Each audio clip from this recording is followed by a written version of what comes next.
Blessuð og sæl og velkomin í þessa biblíulestararöð postulasöguna. Við erum að fjalla fyrsta kaflann og áður en við förum að fjalla innihaldið í kaflanum, þá er kannski mjög gott að við tölum bara bókina postulasöguna. Postulasagan er framhald af Lúkasarguðspjalli. Það er sami maður sem skrifar postulasöguna og skrifaði Lúkasarguðspjall.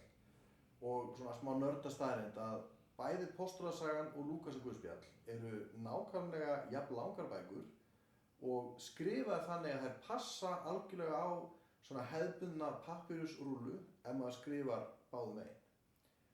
Bókin heitir bókstaflega bara gjörðir. Nafn bókarinnar er bara eitt orð og það væri líkt enska orðinu praxis og merkir gjörðir.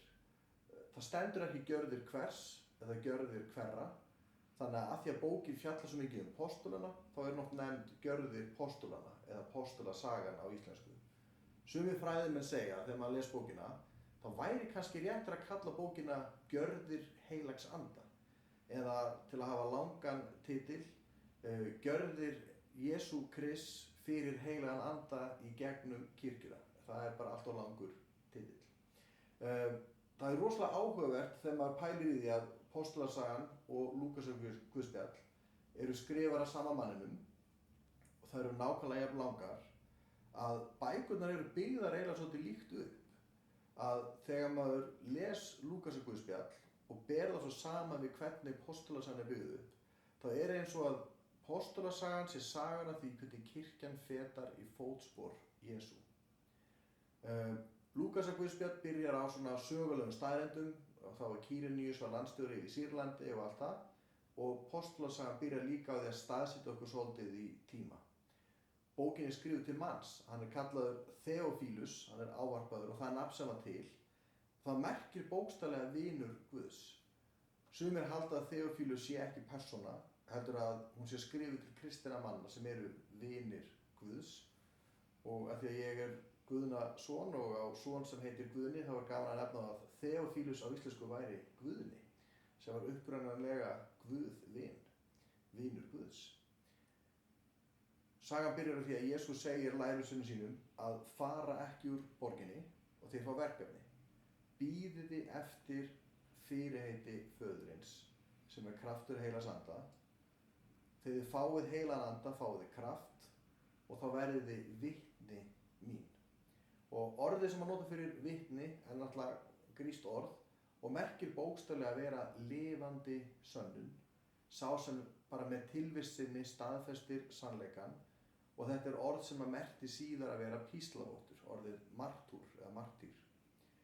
Og þegar Jesús er búinn að segja þetta, þá er svolítið búið að setja sviðið, heilugum anda verður úthellt, lærisveinarnir öðlast kraft og þeir munu með lífi sínu endurspegla hver Jesús er og líf þeirra mun vitna hann. Heilagur andi og orðið andi bæði í grísku og hebresku er mjög tengt orðinu fyrir vind. Þannig að heilagur andi, þetta er ekki eitthvað sem flýtur, þetta er svo vindur sem blæs, hann mun knýja þau. Eins og segl eru knúin af vindinum og heilagur andi mun knýja þau til að vera vitnisburður Jesú Krist allt til endimarka jarðarinnar. Og lærisveinarnir, eins og við höfum alltaf gert og höldum áfram að gera, þeir koma með einhverja spurningar fyrir Jesú endatímanir, hvernig líta þeir út og hvernig verður þetta og svona einhverja nákvæmar spurningar sem í rauninni skipta engu máli.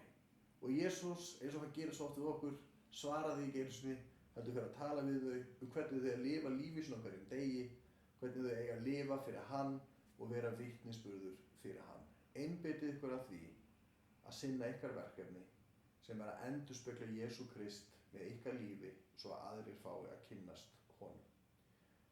Og eftir að þetta gerist, eftir að Jesús segir þeim þetta og þeim er fengið þetta verkefni að halda verki hans áfram, þá gera þeir nákvæmlega það sama og Jesús gerði í upphafi sinnar þjónustu til að velja postula til að koma í stað Júdasar.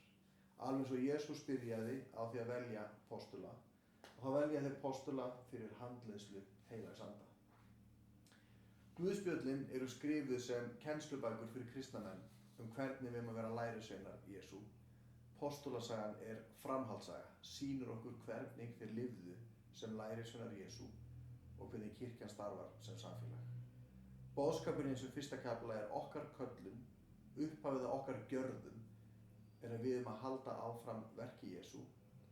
Verkið verðum við að vinna fyllt af heilugum anda og markmiðið er að vera vitnisburður hann í orði okkar og verki. Og ég held að það sé gott að við höfum það í huga þegar við lesum bókina áfram.